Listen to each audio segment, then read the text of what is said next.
Donc merci à vous tous. Donc, je crois qu'on vit un moment historique, d'abord parce que c'est la première fois que je viens en Bretagne.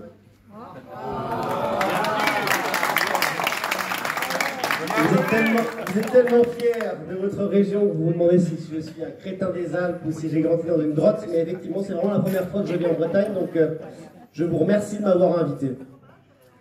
Alors moi je me présente un petit peu, puisqu'il y a eu déjà plusieurs questions qui m'ont été posées tout à l'heure. J'ai un parcours un peu spécial, je ne vais pas parler de moi, mais je vais faire le point politique, mais j'ai passé 12 années à conseiller M. Mélenchon, qui a bien changé. Vous pouvez le huer, il n'y a pas de souci. Je dirai Macron tout à l'heure, etc.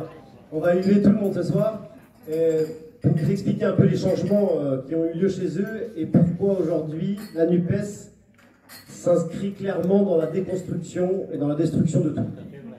Ce qui n'était pas forcément le cas surtout à l'époque, mais je vais un petit peu en parler. Je travaille pour Marine Le Pen à l'Assemblée nationale et je suis conseiller régional d'Auvergne-Rhône-Alpes. Et je crois qu'aujourd'hui, et je le vois à l'Assemblée, on vit un moment historique, d'abord parce que le gouvernement n'a plus vraiment de majorité, et deuxièmement, que le Rassemblement national est véritablement aujourd'hui dans l'esprit de chacun la force d'alternance. C'est tellement vrai, j'ai pris quelques exemples, qu'on a depuis quelques mois une campagne de rediabolisation à outrance contre nous, en tout point, qui n'ont parfois aucun sens, mais c'est pas grave, on nous salit, et c'est l'objectif. L'objectif est de nous ralentir.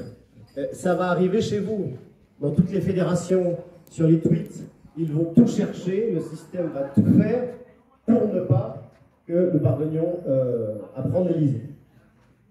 J'ai lu encore hier, ou avant-hier, que Emmanuel Macron faisait une obsession de ne pas remettre les clés de l'Élysée à Marine Le Pen. Donc tout ça pour vous dire qu'ils ont des informations, que l'état du pays est tel que le RN, par son sérieux, par sa crédibilité, par sa rigueur, est aujourd'hui véritablement la force d'alternance et qu'ils le savent. Vous l'avez vu aussi à l'Assemblée nationale, ils vont probablement, mais c'est arbitraire, peut-être nous sucrer nos vice-présidences, Sébastien Chenu et Hélène Laporte, gratuitement, mais ça participe aussi du fait qu'ils veulent nous rediaboliser et surtout nous effacer des écrans.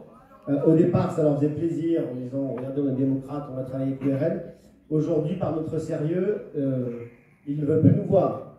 Et troisièmement, vous avez vu aussi sur la fameuse commission des ingérences étrangères. On nous accusait d'être en lien avec Poutine, de ceci, de cela.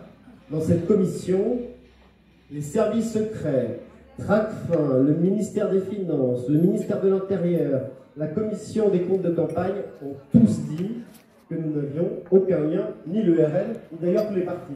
Il n'y a aucune ingérence avérée entre le RN et la Russie ou n'importe quel autre pays. Que fait Madame Le Gri? Marche, rapporteur, donc c'est elle qui est chargée d'écrire le rapport, et elle dit l'exact inverse que ce qu'ont dit tous nos services de renseignement, d'administration, du ministère des Finances, etc. Tout ça pour vous dire, la liste est longue, mais je ne vais pas passer la soirée, qu'aujourd'hui, il faut qu'on le sache, le RN est la force d'alternance, et pendant 4 ans, on va devoir jouer la perfection pour faire aucune erreur, parce qu'ils ne nous lâcheront pas. Pour aller vite et vous faire un petit point d'actualité, parce que c'est ce qu'on m'a demandé, on va avoir pour moi trois sujets. On a eu le premier, c'était les retraites et le pouvoir d'achat des Français. Jusque-là, énergie, alimentation, essence, etc. Sur les retraites, je crois que c'est le sujet qui a montré le vrai visage de ce gouvernement. Ils n'étaient pas obligés de le faire. Ils nous ont dit, c'était le 11 avril 2022, je m'en souviens, c'était entre les deux tours pour faire travailler la machine à propagande. Emmanuel Macron a dit, sur les retraites, je vais proposer un référendum pour que les Français puissent décider, retraite à 60 ans, 62 ans, 64 ans. Évidemment, il a menti. Évidemment.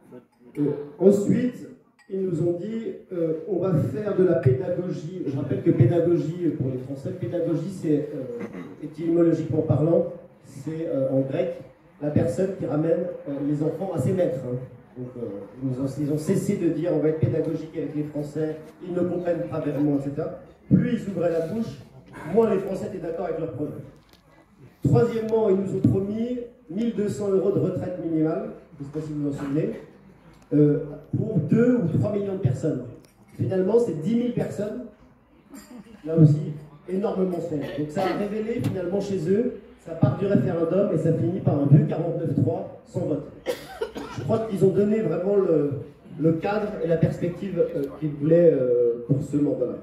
Les deux sujets qui vont venir, à mon sens, qui sont très importants, c'est un, l'immigration, parce que Gérald Darmanin a dit qu'il faisait son projet de loi, on entend toujours la date, et deux, un sujet qui pour moi sera forcé, c'est l'islamisme. L'immigration, pourquoi c'est important? Parce que d'abord, les Français sont d'accord avec nous, majoritairement, et tout parti confondu. C'est ça qui est extraordinaire. Le RN, avec Marine Le Pen, on a gagné une bataille culturelle. Les Français considèrent qu'il y a trop d'immigrés. C'est un fait, y compris chez la France Insoumise, où ça caracole. Donc, vous voyez, les images parfois sont fausses. Premier point. Deuxième point, sur la sécurité par exemple, je vous donne un sondage pour vous prouver qu'on a gagné une bataille culturelle. 91% des Français considèrent que la justice n'est pas assez sévère dans notre pays. Ça transcende tous les partis politiques, ça transcende tous les sexes, tous les âges. Bref, là aussi, le Rassemblement national est extrêmement majoritaire. Sur l'immigration, je vous le disais tout à l'heure, la réalité va rattraper les gens. Moi, je suis de Haute-Savoie. On a eu la tuerie d'Annecy.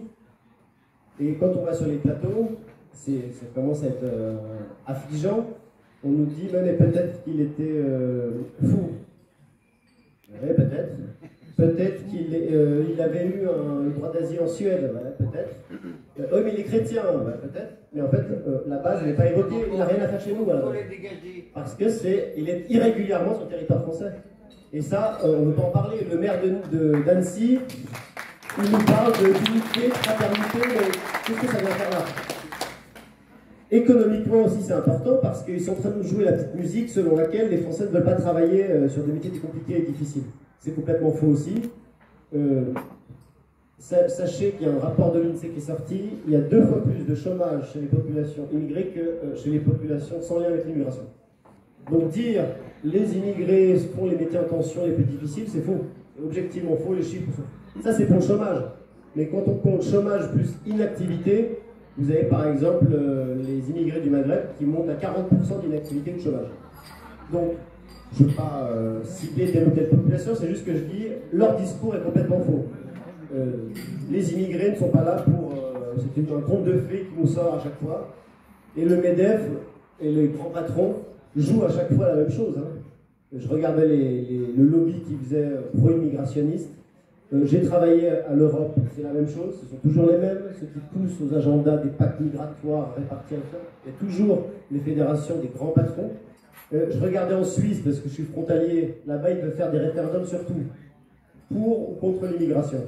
Et ben, les 12 organisations patronales les plus puissantes de Suisse ont tous été pour l'immigration. Donc, on va avoir un argumentaire ici à contrer et à leur dire que non, les Français en fait veulent travailler, encore faut-il qu'on les paye au juste prix. Encore faut-il qu'on ait un 13e pour les serveurs. Les Français veulent travailler, mais ils veulent aussi pouvoir vivre dignement, payer un loyer, etc. etc. Donc c'est ça la base. En Suisse, il faut une chose assez intéressante, c'est que sur les métiers en tension, là où on a besoin de main-d'œuvre, ils anticipent. Voici tous les métiers en tension qu'on a en Suisse. Industriel, tourneur, fraiseur, charpentier, ce que vous voulez. Et dès que le gamin choisit ses formations, ses études sont payées, tout est payé, et c'est bien parce que ça maintient le savoir-faire, ça rassure les parents parce qu'ils savent que l'enfant il aura un travail bien payé et local, tout le monde est gagnant. Alors que nous on dit, bon mais il y a plein de métiers en tension, on va faire venir des immigrés. Sans savoir que si, ils sont capables de le faire. Je finis sur un point, c'est sur l'immigration, sur l'islamisme, parce que je crois que ça va nous être imposé.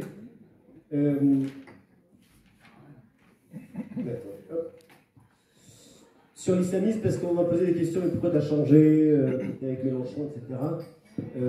Sachez qu'ils sont en train de jouer à un jeu quand même très, très dangereux à la NUPES. Ils jouent sur le clientélisme communautariste, ethnique et religieux, notamment vis-à-vis de la population musulmane, en faisant le jeu des islamistes. Donc ils gagnent des élections à court terme, mais ils détruisent le pays à long terme. Quand Jean-Luc Mélenchon, en 2010, nous dit « La liberté de porter le voile est un problème ». 5 ans plus tard, Mélenchon dit « Le voile n'est pas un problème ». C'est pas moi qui chante, hein, c'est lui.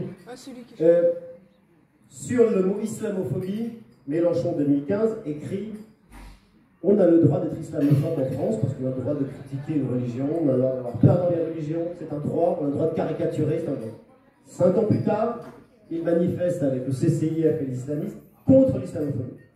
C'est moi qui ai changé. Sur la baya, la même chose. Sur le burkini, la même chose.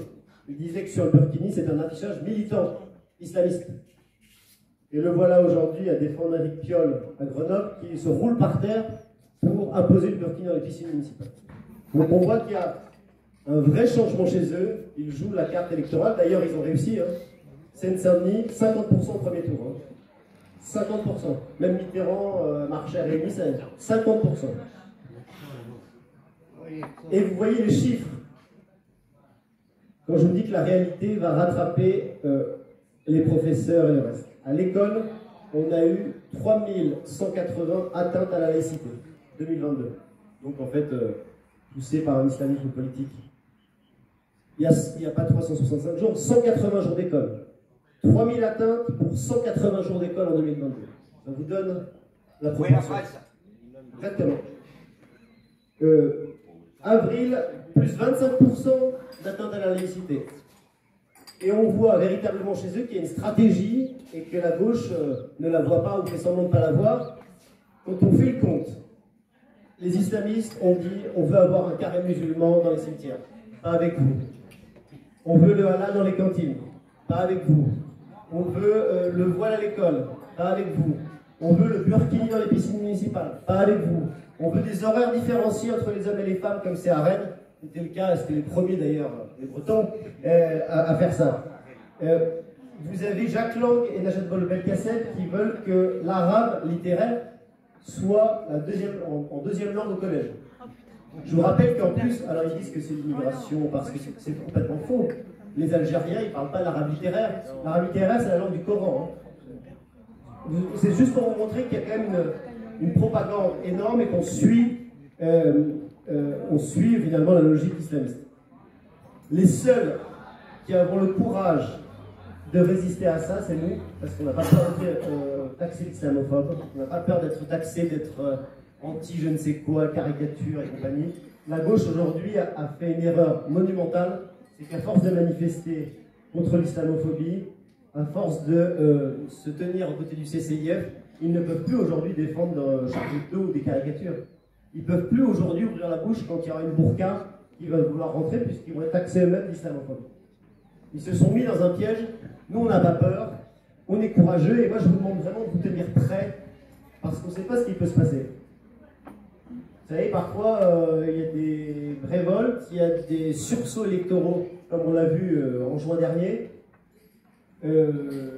Dans d'autres pays, c'était l'augmentation d'un ticket de bus. Vous vous souvenez, vous les Bretons avec les bonnets rouges, qui avaient voulu vous imposer Ségolène Royal, il y a eu un sursaut. Les gilets jaunes, c'était l'essence. Tenez-vous prêts parce qu'on n'est pas à l'abri d'une dissolution. On n'est pas à l'abri d'une révolte en mode gilet jaune, comme c'était le cas la dernière fois, parce qu'Emmanuel Macron concentre un tel niveau de colère. Il est tellement arrogant, il marche tellement sur les députés, il ment tellement aux Français qu'on n'en peut plus. Donc soyez prêts, soyez rigoureux, disciplinés. C'est grâce à vous et c'est grâce à nous qu'on prendra le pouvoir envers et contre tous. Je vous remercie.